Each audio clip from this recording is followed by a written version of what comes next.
உங்களை மாதிரி ஜெயிலர் கூட உட்கார்ந்து சாப்பிடணும்னு ஆசையா என்ன? ஐயோ ஜெயிலர், நீங்க என்ன நினைச்சு பாத்தீங்கன்னு எனக்கு நல்லா தெரியும். சரி வாங்க சாப்பிட போலாம்.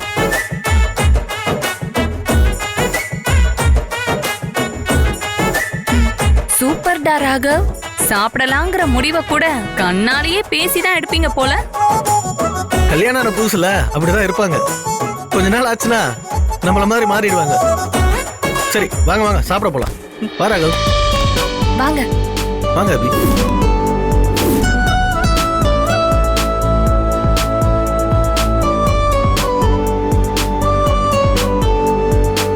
எங்களை கல்யாணத்துக்கு கூப்பிடாமலே நீ கல்யாணத்தை முடிச்சிட்டடா. பாட்டி எங்களை கப்பல்ஸ் ஈவெண்ட்டுக்கு இன்வைட் பண்ணப்பதான் உனக்கு கல்யாணம் ஆனதே எங்களுக்கு தெரியும்.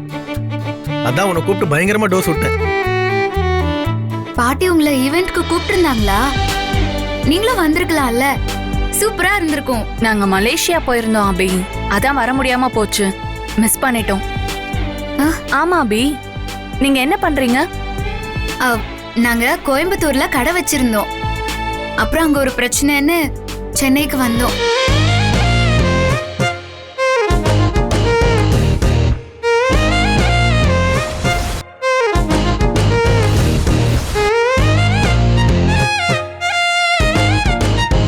சொன்னது கரெக்ட் ராகவ். சென்னைக்கு வந்தோம். அபி பயங்கரமான இன்ட்ரெஸ்டிங் ஸ்டோரி டெல்லர் தான்.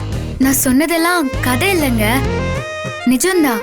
நீங்க ரொம்ப ஸ்ட்ராங்கான கேர்ள், எவ்வளவு ஹர்டல்ஸ கடந்து வந்திருக்கீங்க. அப்புறம் ராகவித உங்ககிட்ட சொன்னானான்னு தெரியல, உங்க கண்ணு ரொம்ப அழகா பேசுது.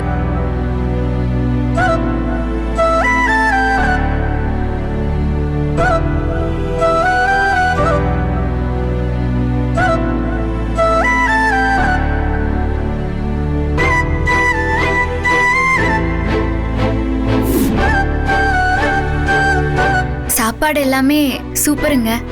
ஆனா பாருங்க, எவ்வளவோ செஞ்சு வச்சோம், நீங்க கம்மியா தான் சாப்பிட்டீங்க. எல்லாமே வேஸ்ட். நாளைக்கு மெய்டும் வரமாட்டாங்க, இல்லனா அவங்களாவது சாப்பிடுவாங்க. அப்படின்னா இத பேக் பண்ணி கொடுத்துறீங்களா?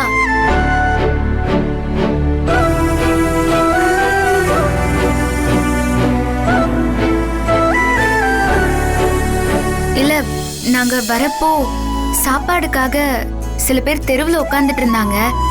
போறப்போ அவங்க இருந்தா கொடுத்துருவோம்ல. ஏய் அபி, டேய் டேய் டேய் விடுடா. Let her be herself. Sreeja, நீ பேக் பண்ணி அவங்க கிட்ட கொடு. ஓகே.